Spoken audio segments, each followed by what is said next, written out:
Hello, everyone, and welcome. Today's topic is proof of the absolute. Let me write it down because I need to write quite a few things, so I don't want you to forget it. And so bear with me.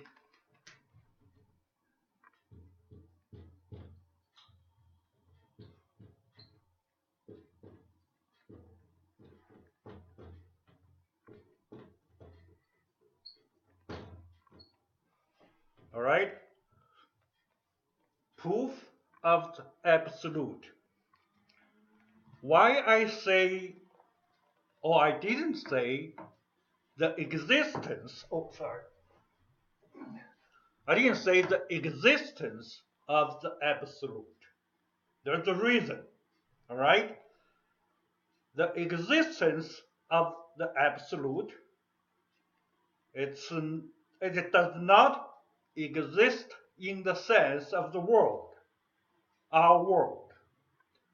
And it's not in the sense of our world, all right?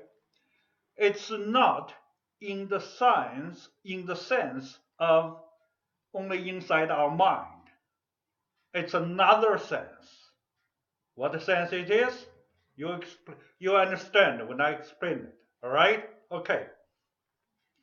Before I give the proof, let me review in history, in philosophy history, how many proof or the the proof of the God existed before. Or I just give you a summary of it, a very brief summary, because I look at it briefly, and in the past, everybody knows they exist.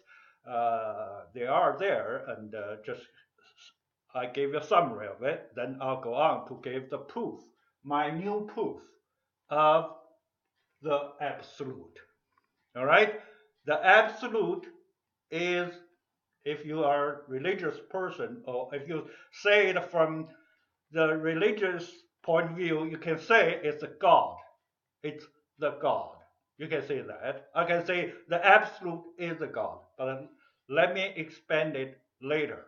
Let's first deal with what historically those proofs are of the existence of God. Okay? Okay. The first one everybody knows is ontological proof. All right?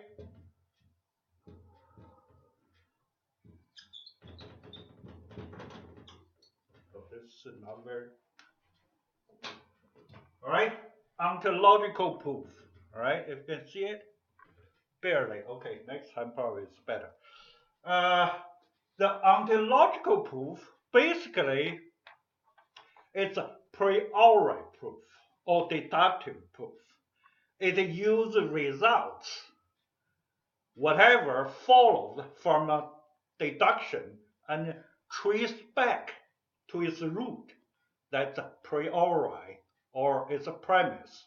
That's the way it is. All right. Here I quote a small part in the encyclopedia of Stanford philosophy encyclopedia. It says ontological arguments are arguments for the conclusion that God exists from the premises which are supposed to derive from some source other than observation of the world. For example, from reason alone, blah blah blah. Okay, so that's basically going back. Yeah. Okay. Let's say unmoved mover. If you go logically, everything moves one by one, like in Newtonian physics. You are right. The stars, the planets move around and around, each pushes the other one. All the planets, the seven planets, following, go around the sun. And who did that? And Newton asked, it must be God. Okay, so the unmoved mover. Everybody moves. Then we have unmoved mover. That is, we go back, we trace back. That's God. Okay, things like that. We can say it's a sort of an ontological proof, but actually it's a cosmological proof. That's the next one I'm going to say. All right. Okay. So for the second one, it's cosmological proof.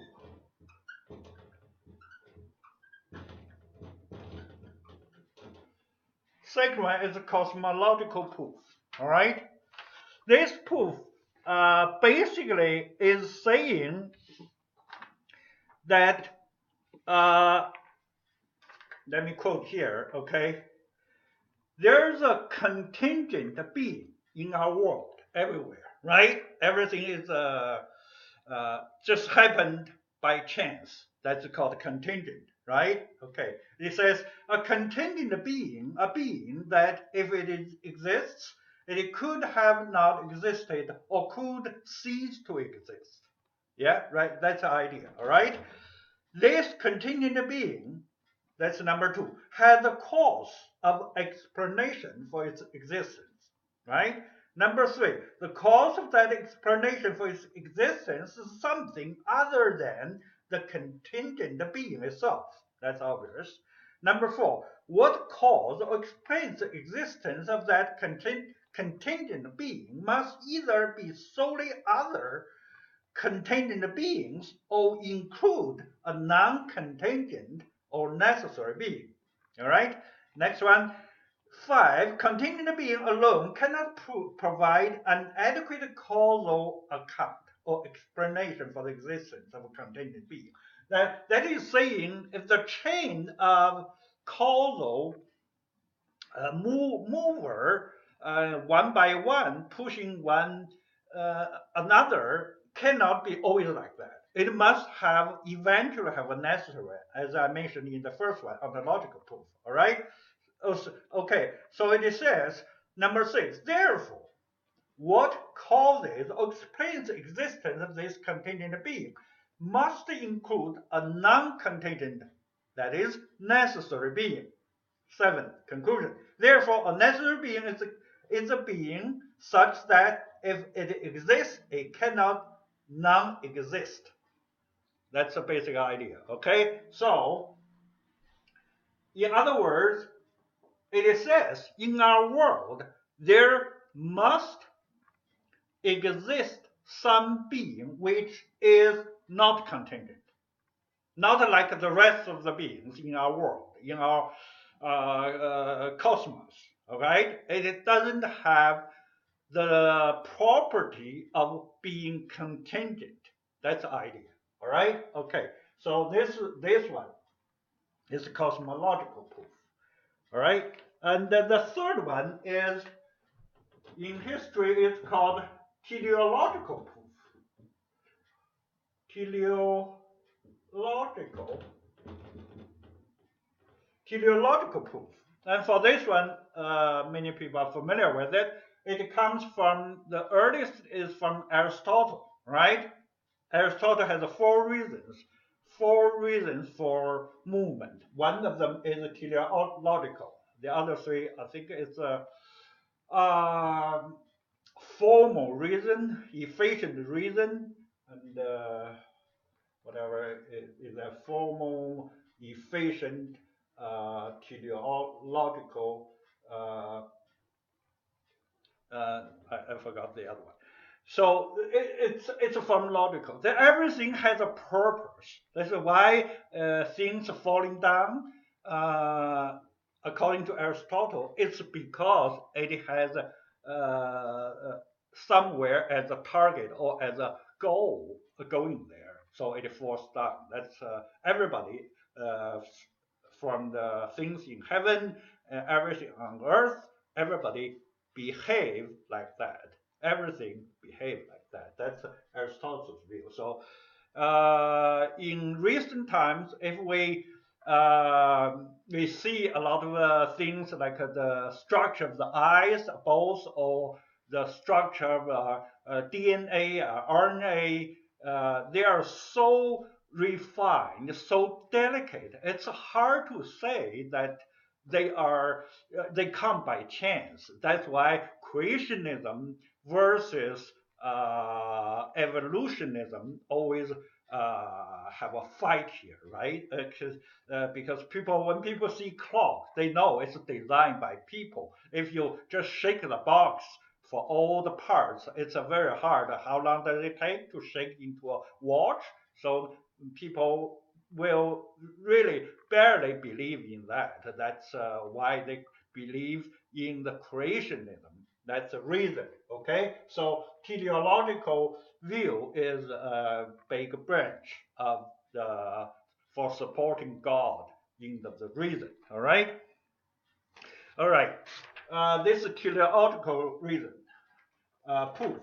The last one is the fourth one is the mathematical proof. All right, mathematical proof.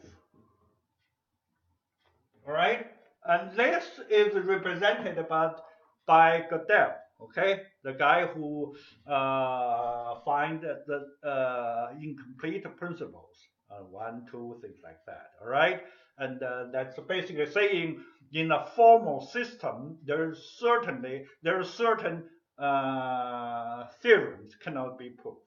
That's for sure in a formal system. All right, and in other words, the system as a second incomplete principle that the system cannot prove itself the legitimacy, the validity of this himself. That's very reasonable, right? It's a common sense. And how can you prove yourself, right? The nature of proving is at least there are two things, right?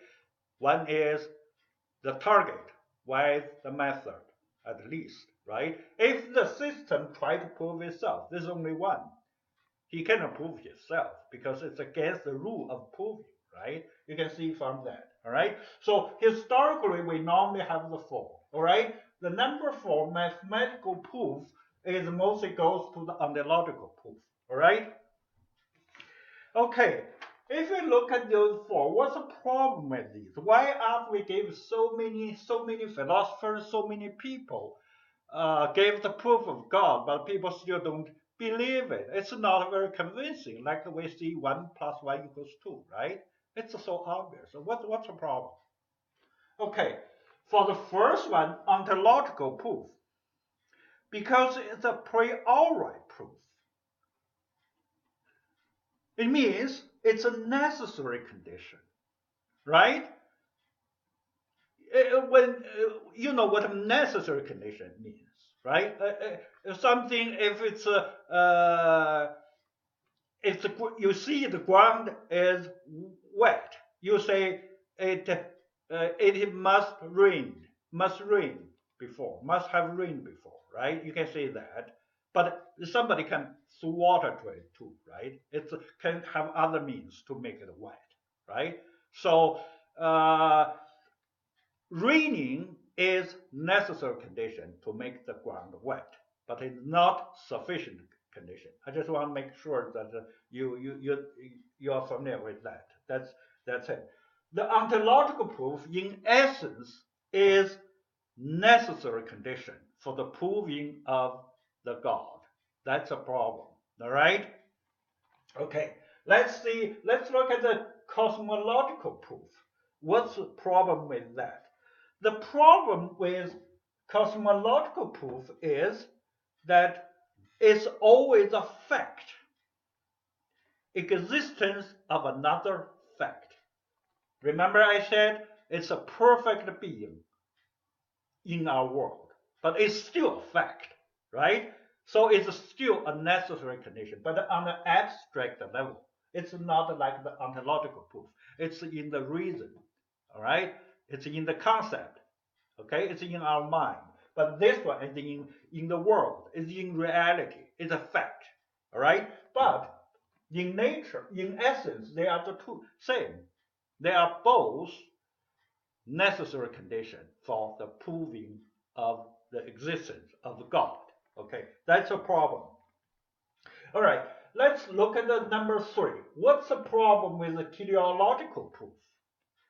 The teleological proof is by comparison. It's to prove by comparison. In other words, it is trying to find a similarity between the two. Let's say we have a world. Is there another world? We are the same, so that's a proof. But we cannot find another world, of course. So it has a problem. And in other words, it's a necessary condition too. It's falls into this trap too.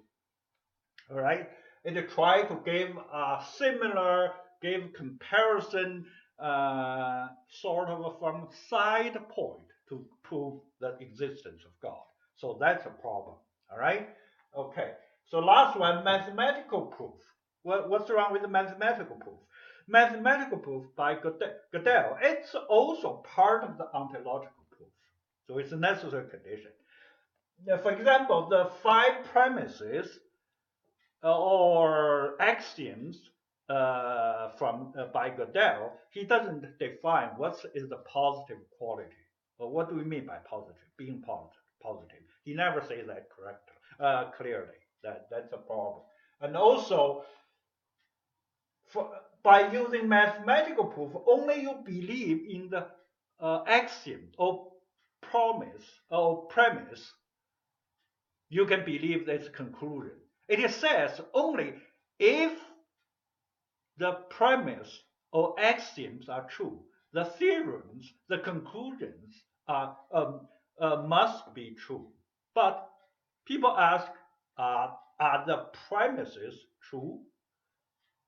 And are the axioms true? So the question, people always question the five axioms raised by Gödel.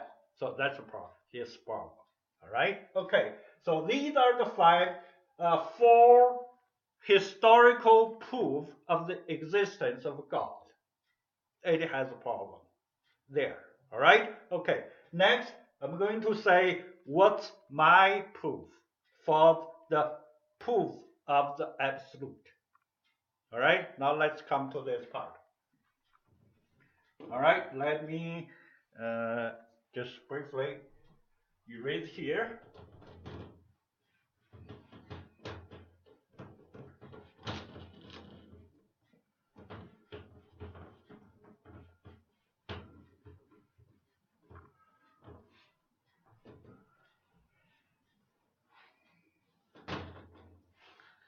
All right. What's my what I'm thinking about proof? How to prove it? To make it solid. Nobody can doubt it. All right. To make it sure you won't be able to raise questions on that. I want to solve it for all. Okay, that's my purpose. All right.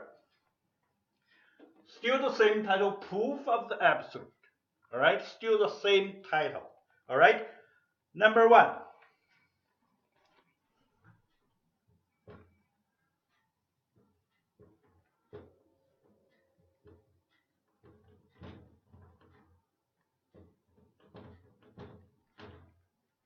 Where does, oh, that's a terrible thing. I don't know what's wrong.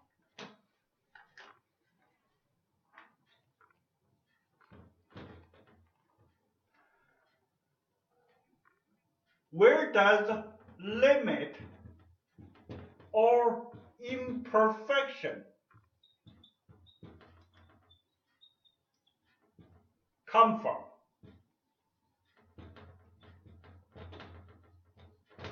All right, so the first question is, where does limit or imperfection come from?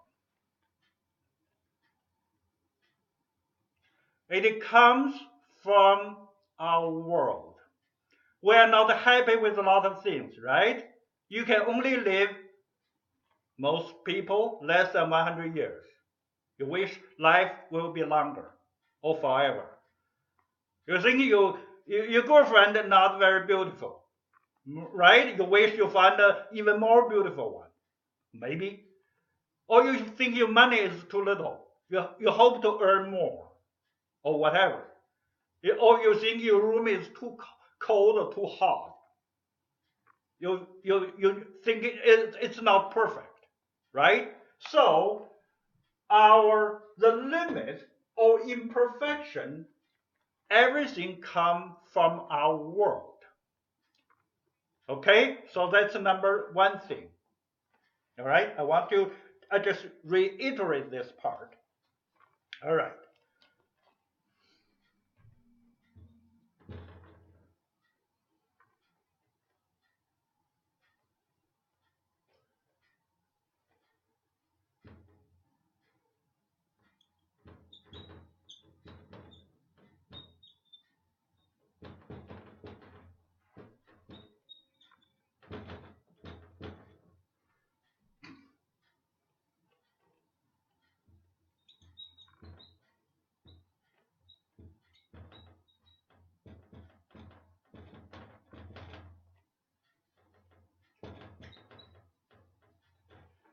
All right, the second point I want to stress is all the imperfection or limit from our world are individual cases. Individual cases. They all come from individual cases. Think about that. Do you have a general not happy with something? No, you cannot. Because every imperfection, every limitedness you get from your experience. And your experience is one by one case. All right? So you cannot have anything as a general imperfection or the idea. You get them by induction, in other words. All right? From your experience. That is the case. All right? Okay, that's the second one. The third one is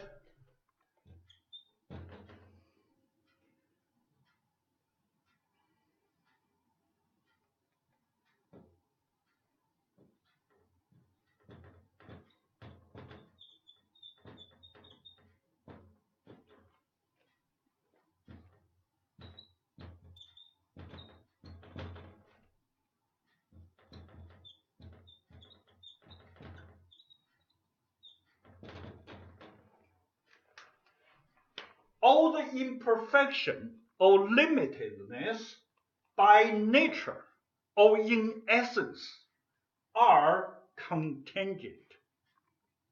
They are all come by chance to you. Because our world, everything is contingent. Our sense, organs, whatever we feel is contingent. It's by chance. So every one of them, your feeling, your idea of imperfection or limitedness, they are all contingent by nature or in essence. All right? That's the point. That's all imperfection. So it's number 4. All right? Number 3. Oh, that's number 3. Sorry. Number 4. Therefore, it is a necessary condition of desire something perfect. In other words, okay, let me write it down first.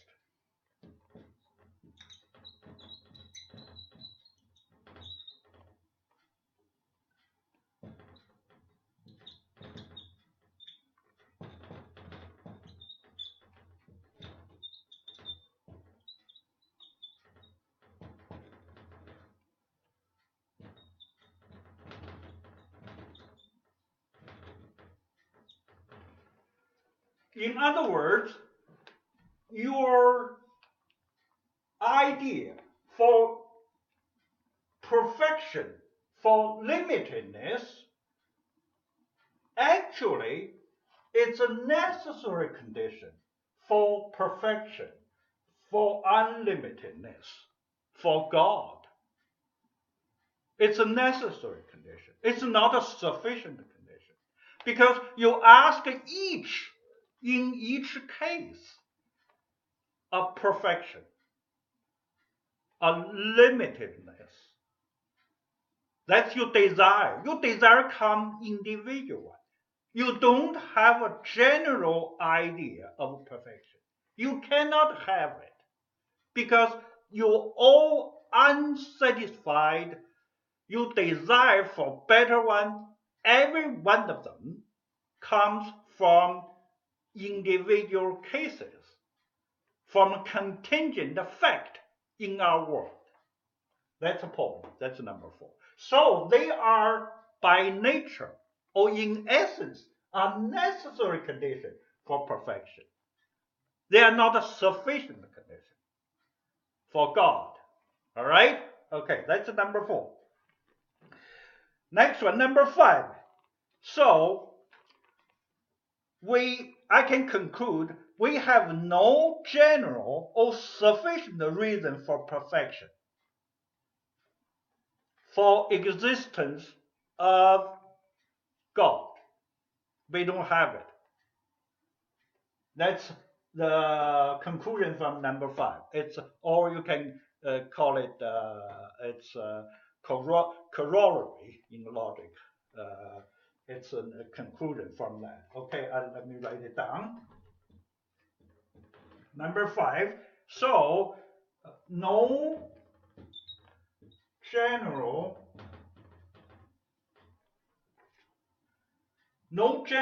or sufficient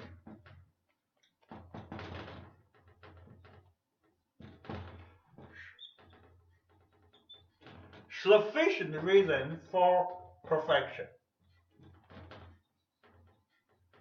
You can understand that perfection means God, okay?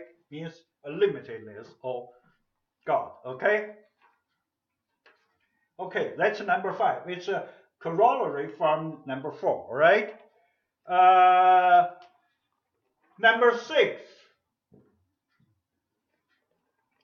Therefore, I conclude, if something does not exist, we necessarily don't have the desire for those contingent perfection.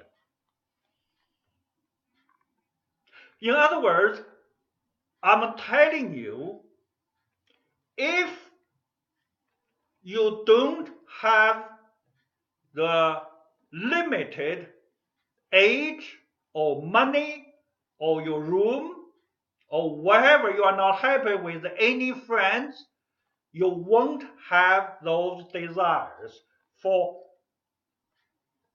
perfection, for limitedness, for God. You are always happy. You won't have those things. You don't have the desire. Trust me. Right?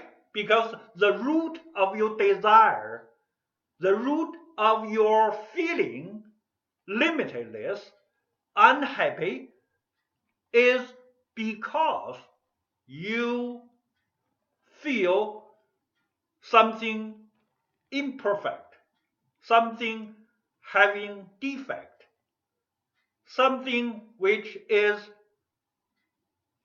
can be better, you wish, right? Okay, so I can conclude,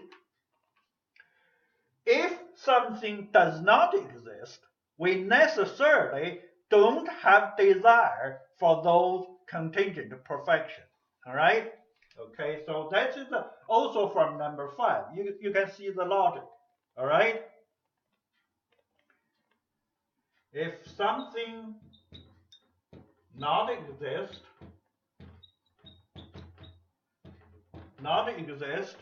we necessarily won't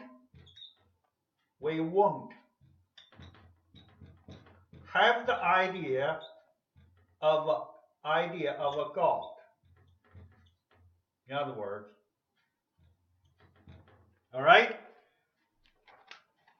God is a general desire or wish to remedy all those imperfections you met in life or our world. Everybody, as a collectively, as a group of human beings, imperfections.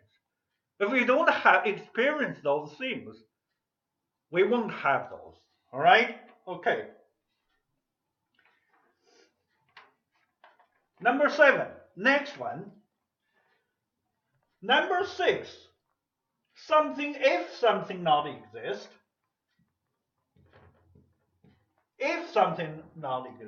we won't have the desire, urge to seek God. We won't have the idea of a God, of the God, because God is a general thing. All right? Okay. But the condition is number 7. If and only if those contingent desires of perfection are not something. Think about this. When we think the desire, what we have, if we want the concept, the general concept of God or perfection, that thing or that existence cannot be something. In other words, the proof we wrote before, the teleological, ontological, and cosmological, that require a thing, a being, right? But that's exactly the problem. If it is something, it must be imperfect. It must have shortcomings, have defects. All right? That's number 7. So cannot be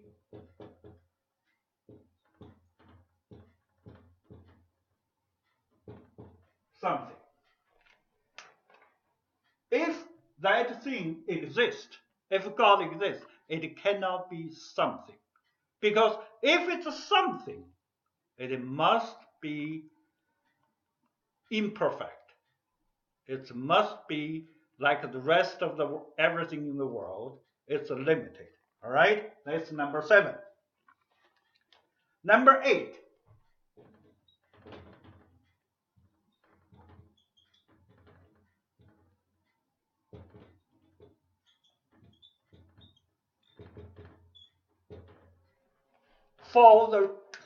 Because everything in our world, everything is something.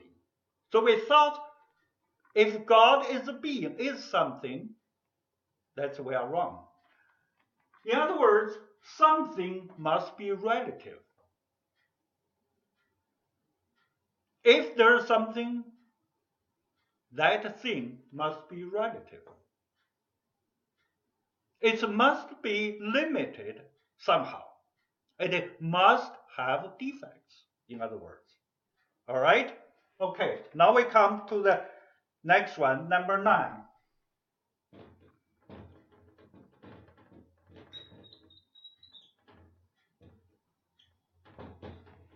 Negation. What's the negation of the relative? The negation of the relative is the absolute. You guessed it. It's not relative. What is the versus relative? The absolute. All right? So we come to the last one. Conclusion. Number 10.